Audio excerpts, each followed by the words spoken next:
ఏమండి? చెప్పు ఏమి? ఏం లేదు.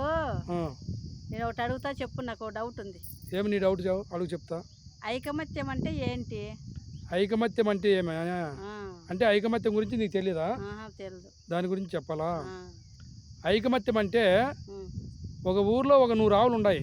ఉమ్, 100 ఆవులు కలిసి అడవిలోకి పోయినాయి. ఉమ్, అడవిలో 100 ఆవులు కలిసి మెత్తండాయి. ఉమ్, అక్కడ పెద్ద పులి వచ్చింది. ఉమ్, ఆవుల మీదకి వస్తే ఈ ఆవులన్నీ ఐకమత్యంగా ఉన్నాయి కాబట్టి పులిని పోయి పొడి చేతలకు పులి ఉరికెత్తుంది. ఉమ్, అట్లా ఐకమత్యం అంటే ఉమ్, ఆ ఆవుల్లో ఒక ఆవు తప్పిపోతే ఉమ్, ఆ ఆవును పులిని పట్టుకొని తినేసినాయి. ఎందుకంటే ఒక ఆవు కాబట్టి ఏమి చేయలేదు కాబట్టి ఉమ్, ఆ ఆవును తినేసినాయి పుల్లు.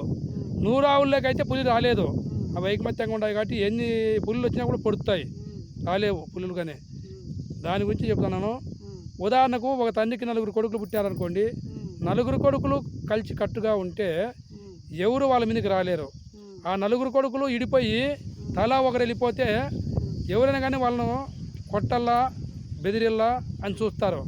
అందుకు ఎప్పుడైనా కానీ ఆ 4 కలిసికట్టుగా ఉంటే అయ్యో వాళ్ళు 4 ఒకటే అయినారప్ప, వాళ్ళ జోలికి పోతే వాళ్ళు కొడతారప్ప, వాళ్ళ జోలికి పోకూడదప్ప మనం అని చెప్పి వాళ్ళు ఐకమత్యంగా ఉంటే అది దాన్ని ఐకమత్యం అంటారు. ఎప్పుడైనా కానీ అందరూ కలిసికట్టుగా ఉంటే ఎవరు మన జోలికి రారు, ఎవరు మనల్ని మాట్లాడరు. అదే మనం విడిపోతే ఎవరైనా వచ్చి మనల్ని కొడతారు. దాన్నే ఐకమత్యము అంటారు. ఓహో, అది ఐకమత్యం అంటే. ఇది ప్రతి ఒక్కరు గుర్తుపెట్టుకోవాలా. అట్లనా? అదే ఐకమత్యం అంటే తెలుసునా? అర్థమైంది. సరే.